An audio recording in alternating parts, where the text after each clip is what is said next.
A lot of witnesses who wander the woods in search of Bigfoot believe that these beings can hide better than any other creature on Earth.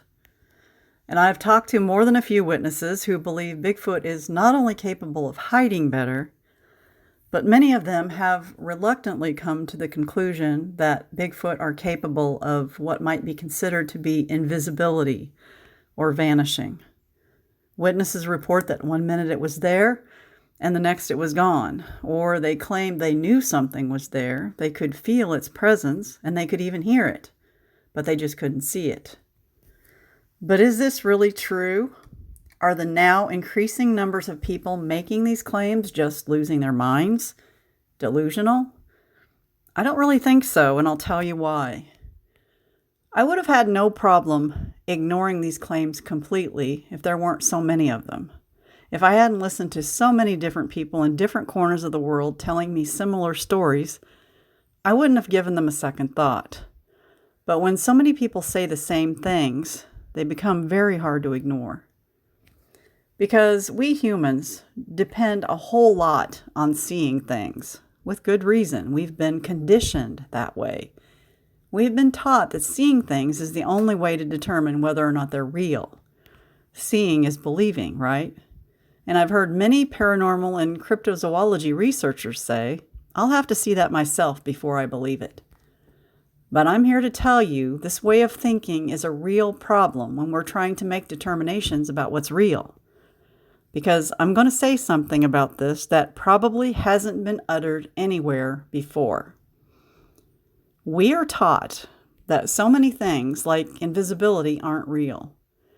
We are indoctrinated almost from the time of our birth to believe that certain things are real and certain things are mythical or imagined.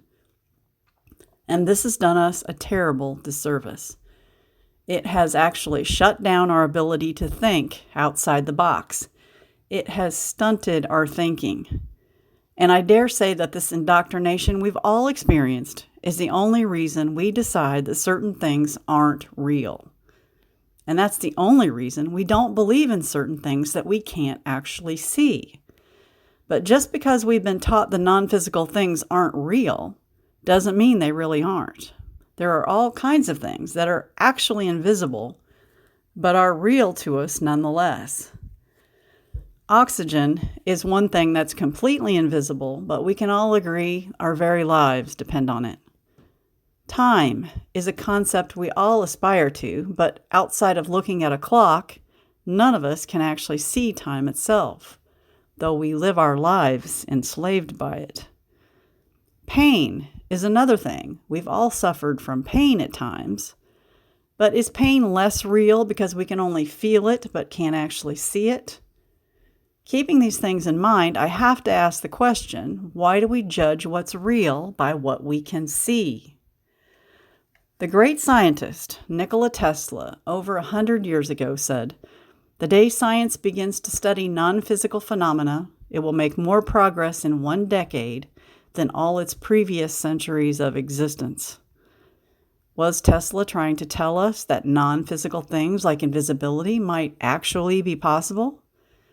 I think in a way he was. I think he was trying to tell us to open our minds to it. Because invisibility is actually possible and is used as a form of highly advanced camouflage by our military. It's a process called quantum stealth technology. It works by bending light around a subject. It can even conceal a person's shadow and will work in any surroundings. So a person can become completely invisible anywhere.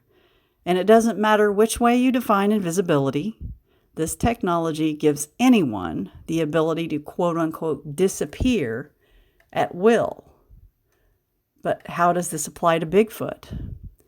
It simply means that the invisibility that people claim is present in Bigfoot encounters is actually possible if certain conditions are present. Am I saying that Bigfoot is running around in quantum stealth camouflage designed by the military? Definitely not. But you can search the internet all day and find very complex adaptations that animals have evolved in order to survive in complicated environments. Extremophiles are the names given to species that have adapted amazing abilities in order to survive in extreme circumstances.